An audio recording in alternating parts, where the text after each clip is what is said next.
y tenemos saciedad, o tenemos necesidades espiritualmente hablando, y por lo tanto, así como prospera nuestra alma, las cosas tienen curso favorable. Prosperidad de curso favorable. Tenemos bendición. Las cosas van bien. A pesar de que es un mundo perdido, caído. A pesar de que este mundo no es el lugar nuestro, no pertenecemos aquí. Estamos siendo un caminante, un peregrino. Somos extranjeros, peregrinos. Cuando llegan los 30 años, la fama del hijo del carpintero comenzó a cambiar por esa figura del rabino. Sabía mucho. Hablaba en las sinagogas y sorprendía su conocimiento y su sabiduría. Era Dios. Era Dios hablando. Después, algunos lo trataban como, no solo rabino, sino como un profeta. Profeta. Y solamente Pedro, antes de tiempo, recibió la revelación del Espíritu Santo, en donde vio al Hijo de Dios junto a él. Solo Pedro fue el único que pudo ver con los ojos espirituales de quién era Jesús. Pero ¿quién fue Jesús? ¿Quién fue?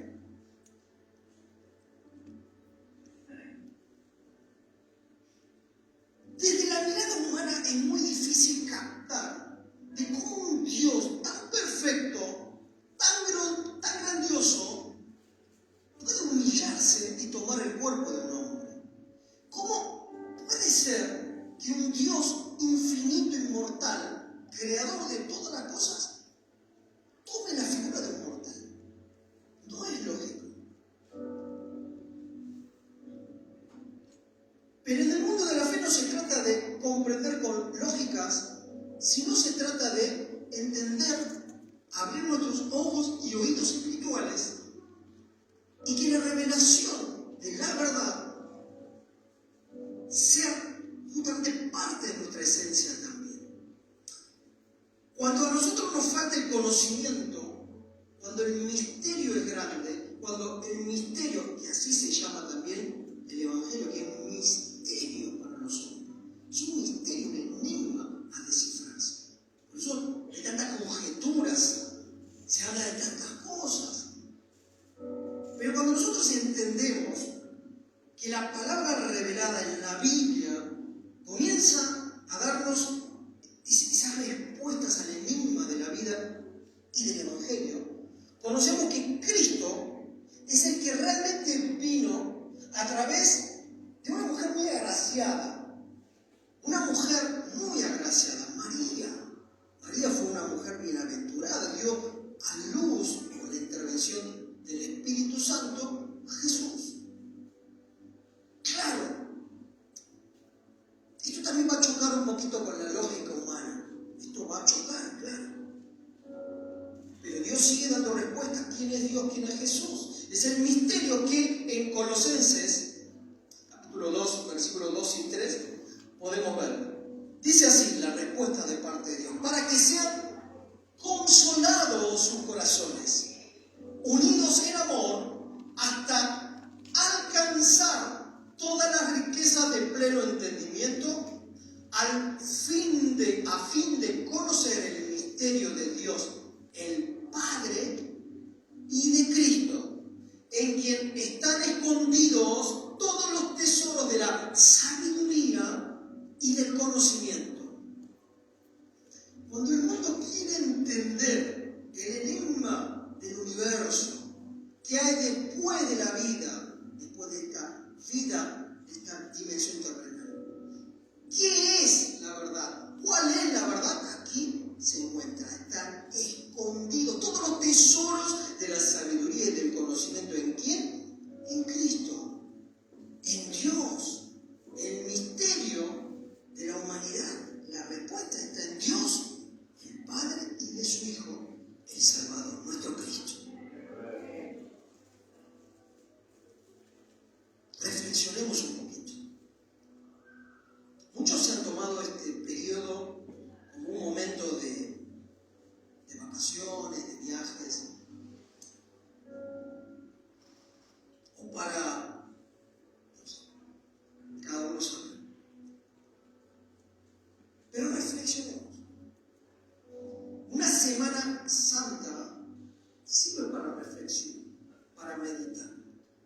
Por supuesto que Dios nos enseña a través de su palabra a vivir una vida santa.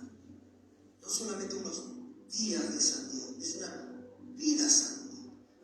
La santidad tiene que ver con sentarnos exclusivamente en la mesa del Padre. Esto es escuchar la voz del Padre en forma exclusiva.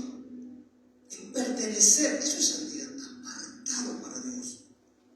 Nosotros hemos sido convocados a vivir una vida de santidad. Pero la semana, que es muy importante esta semana, no sirve para meditar, para reflexionar. Si tan solo miremos el cielo, contemplemos el cielo, vemos el mar. El hombre apenas conoce el diezmo del mar, 10%. Y el 90% desconoce, a pesar de sus avances del conocimiento científico, a pesar de tantos descubrimientos, el hombre no puede saber el 90% de lo que hay en el mar. Pero contemplemos con nuestra mente finita lo que hay, lo que está al alcance de nuestra visión humana. Es maravilloso y ahí vemos el sello y la firma del Creador. ¿Cómo vamos a rechazar esta verdad? ¿Y cómo vamos a esconder para nosotros esta gran revelación? La convocatoria a la iglesia es entender que esta semana es de meditación para llevar una vida santa y también para que entremos en reflexión y podamos ver el perfecto equilibrio de la naturaleza que habla de su Creador, que habla de nuestro Dios. Cuando nosotros encontramos en el Dios Padre, del Hijo y del Espíritu Santo el misterio revelado de la verdad del Evangelio, nosotros vemos las cosas y aún, como decía ese científico tan aclamado, uno de los 3, 4 hombres más influyentes en el mundo científico, Newton, agarraba un pedazo de hierba. Newton miraba y estudiaba ese pedacito de hierba y declaraba: yo no puedo negar la existencia de un Dios perfecto que ha hecho todas las cosas perfectas.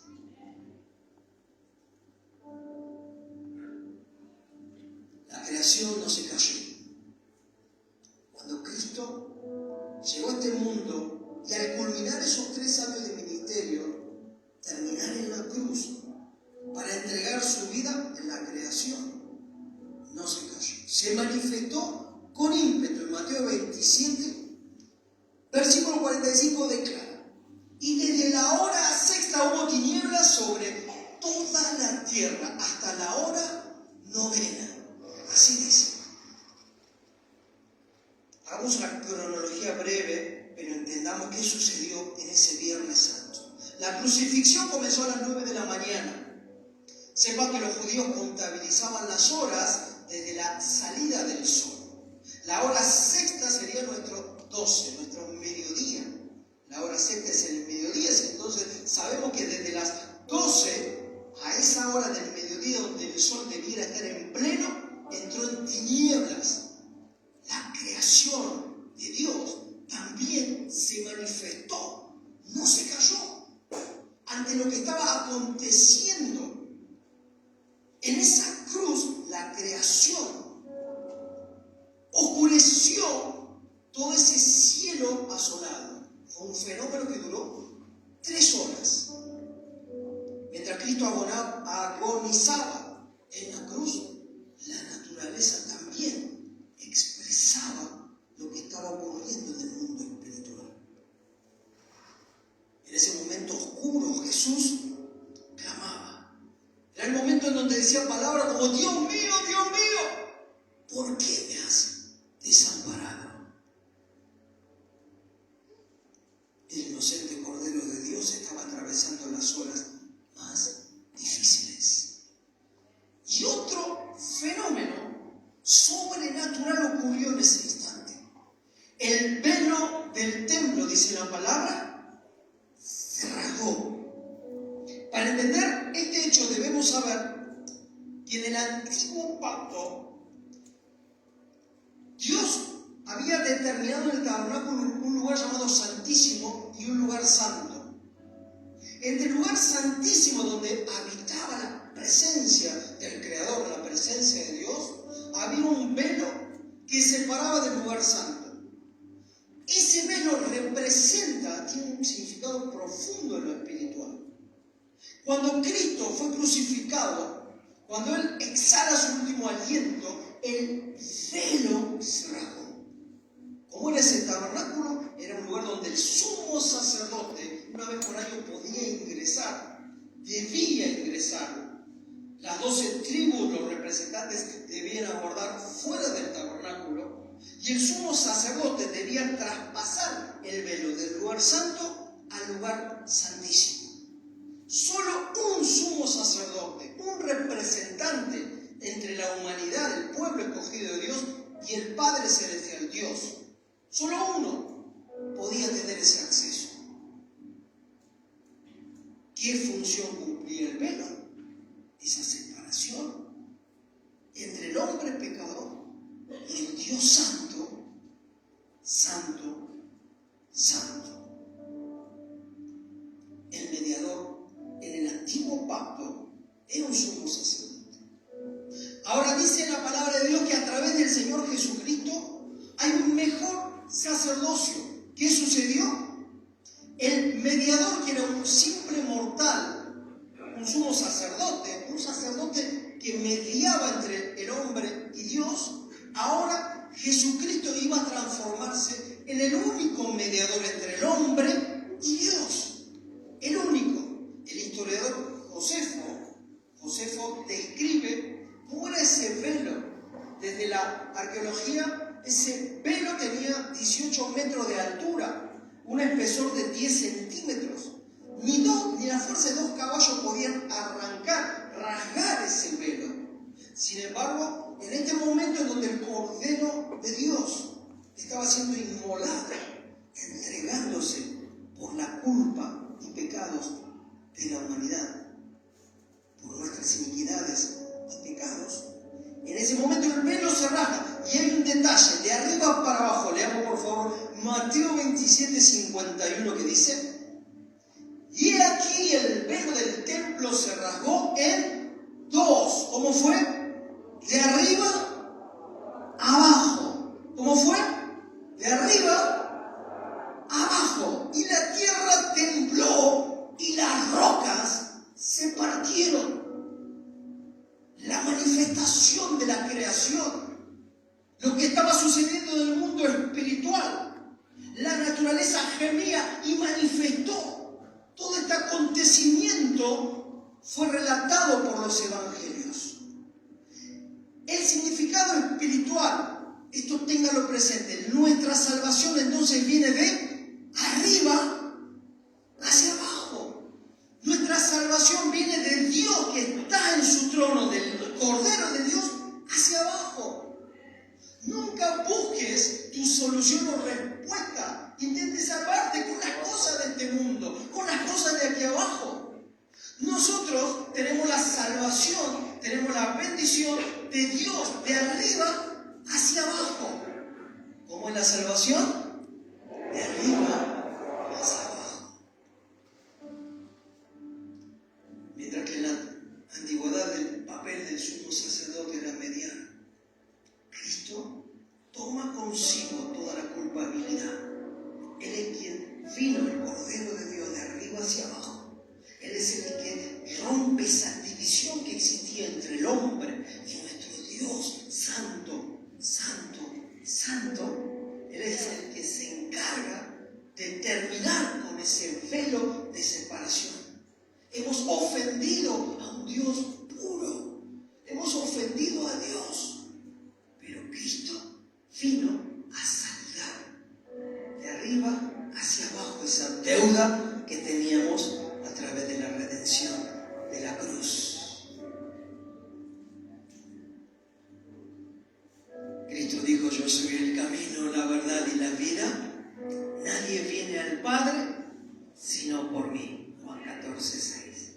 La sangre de Jesús vino a darnos libertad. Él vino a darnos libertad. El sumo sacerdote, que ahora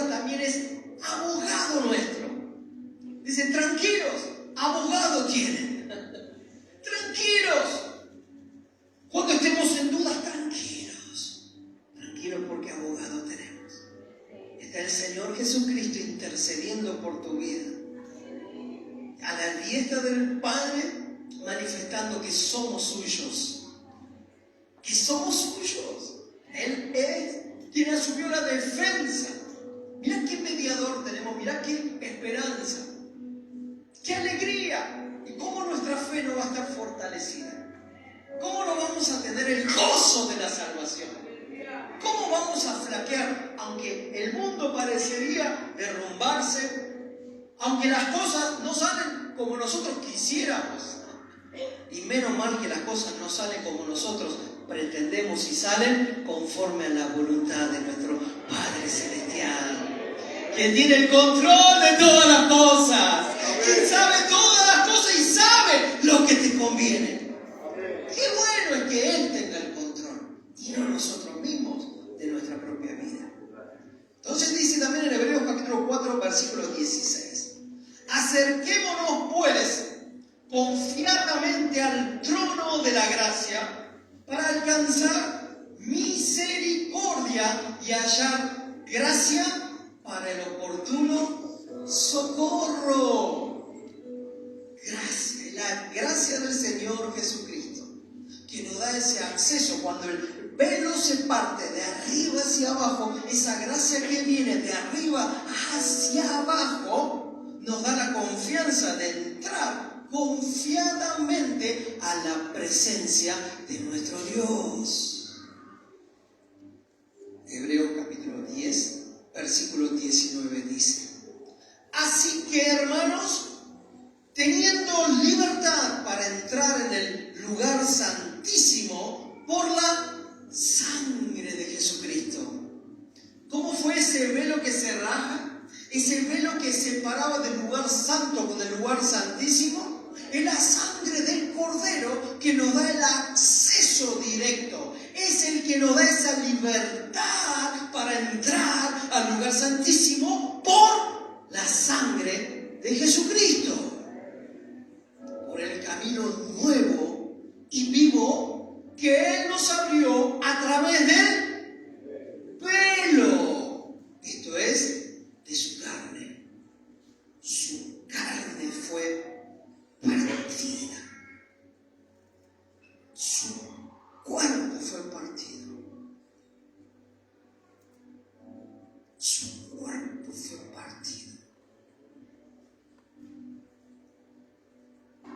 Cuando el Espíritu Santo te da la revelación y te abre los ojos espirituales y el entendimiento, ahí es donde podés entrar en un arrepentimiento genuino de verte realmente quién sos. Somos culpables. Merecíamos la condenación. Merecíamos la muerte eterna. ¿Por qué ofendimos a Dios? ¿Por qué ofendimos a Dios? Con nuestros pecados, con los desvíos, cuando nos apartamos. Y teniendo un gran sacerdote sobre la casa de Dios. Qué bueno es tener al Cordero de Dios. Qué bueno es tener de nuestro lado a nuestro Padre Celestial. Porque ya no hay condenación, no hay culpabilidad. Toda esa carga, todos esos pecados fueron redimidos, es decir, perdonados. Ese precio fue pagado en la cruz. Por eso es tan importante esta semana. Y por eso estamos reunidos aquí un Viernes Santo, sabiendo todo lo que ocurrió y lo que significa para nosotros que el Hijo de Dios haya dado cada gota de su sangre por amor, por amor, por amor. Nosotros tenemos un objetivo, hermanos queridos. Los años que nos queden transitar en este mundo, el tiempo que nos queda, lo que Dios ha marcado desde la eternidad. Él ha marcado el día, la fecha y la hora exacta. Dice la palabra de Dios que Él te llamó para justificarte, te llamó para glorificarte en tu vida a través de Cristo. Él te llamó para que cumplas su voluntad y cumplas su propósito. Nuestro gran propósito es saber que de todas las cosas, solo por Él y para Él, son todas las cosas. Por Cristo vivimos. Por Cristo vivimos. Por Cristo vivimos. ¡Aleluya! ¡Ponte de pie, iglesia! ¡Amada al Señor Jesucristo! El Cordero merece toda la gloria. Él es el que merece cada momento de tus días.